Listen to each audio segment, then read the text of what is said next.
To yet another positive development on the continent. Now, for the first time in 2 decades, a high-level delegation from Eritrea is visiting Ethiopia. It has raised hopes for an end to one of Africa's longest standoffs. Eritrean President Isaias Afewerki has welcomed Ethiopia's recent positive overtures and acceptance of the Algiers Peace Accord of 2000. He sent Eritrean government representatives to Addis Ababa for the first time since 1998. Ethiopian Prime Minister Abiy Ahmed Ali has also announced that the national carrier, Ethiopian Airlines, will resume flights to Asmara.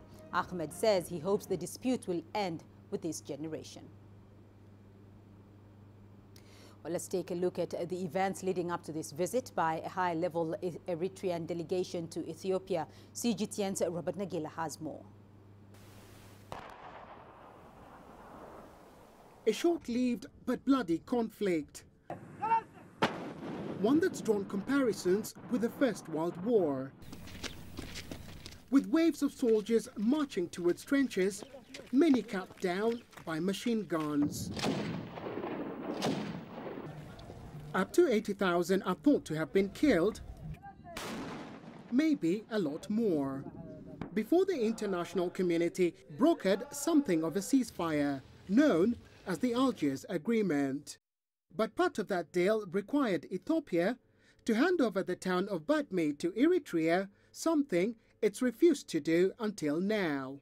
Ethiopia's Prime Minister Abiy Ahmed vowed last month to hand over Badme, part of a series of big changes he's implemented since taking over. His Eritrean counterpart has jumped at the chance of talks. The people of both countries, their common interests and prosperity are sacrosanct, and we have sacrificed them for 2 generations. As such, they are a priority for which we will actively fight. Regional analysts say they have plenty to resolve. One of the things that they have in terms of the milestones is to relook at the Algiers Treaty and try to see whether some of the provisions that Ethiopia was supposed to have done, like withdrawing the troops, can be done, whether Eritrea, in terms of boundaries, in terms of putting measures for immigration, they can revoke that, or rather they can strengthen that.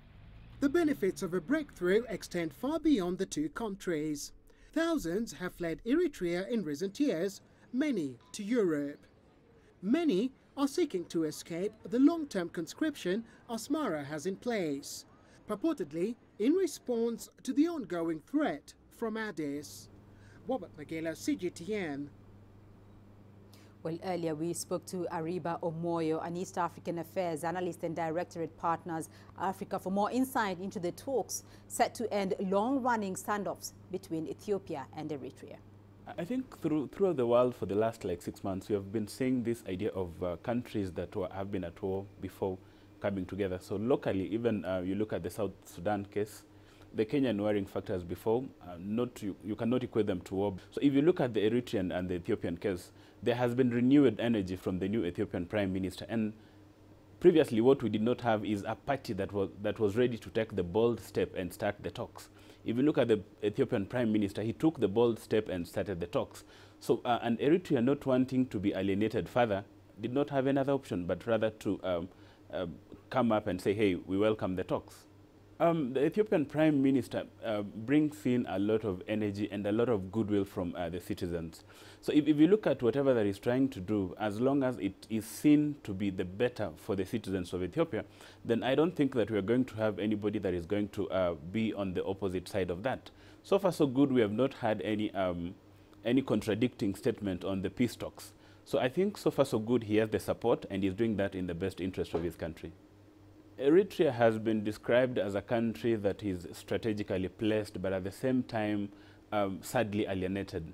If you look at most of its economic benefits, it has been used to finance the war between the 2 countries. So going forward, even regionally, even on the integration part of it, Eritrea is now going to be welcome to sit on the table of other countries. Previously, Eritrea has not been welcome because it has been viewed not to welcome the peace talks and not to welcome the ceasefire. So going forward, what we will be able to expect is that, number one, Eritrea is going to be accepted when it comes to other countries on regional integration. Its economy is likely to rise because most of its GDP is used to finance the war that they've been having with Ethiopia. And thirdly, we're going to see more and more trade ties to be developed with other countries, not only in that region, but also in the whole of Africa.